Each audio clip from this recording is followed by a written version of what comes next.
الشيطان الرجيم. بسم الله الرحمن الرحيم. إن هذا القرآن يهدي للتي هي أقوم ويبشر المؤمنين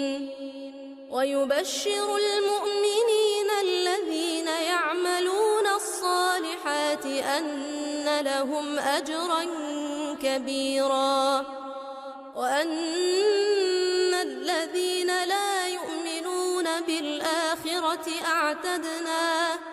أعتدنا لهم عذابا أليما. ويدعو الإنسان بالشر دعاءه بالخير، وكان الإنسان عجولا. وجعلنا الليل والنهار آيتين فمحونا آية الليل وجعلنا آية النهار مبصرة، لتبتغوا فضلا من ربكم ولتعلموا عدد السنين والحساب، وكل شيء فصلناه تفصيلا.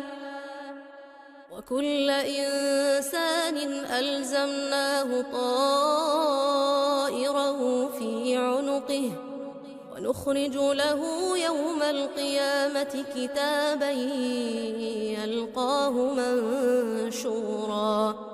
اقرأ كتابك كفى بنفسك اليوم عليك حسيبا.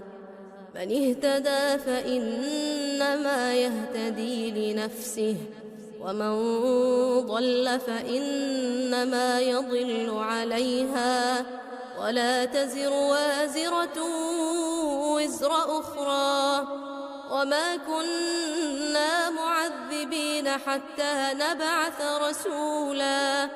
وإذا أردنا أن نهلك قرية أمرنا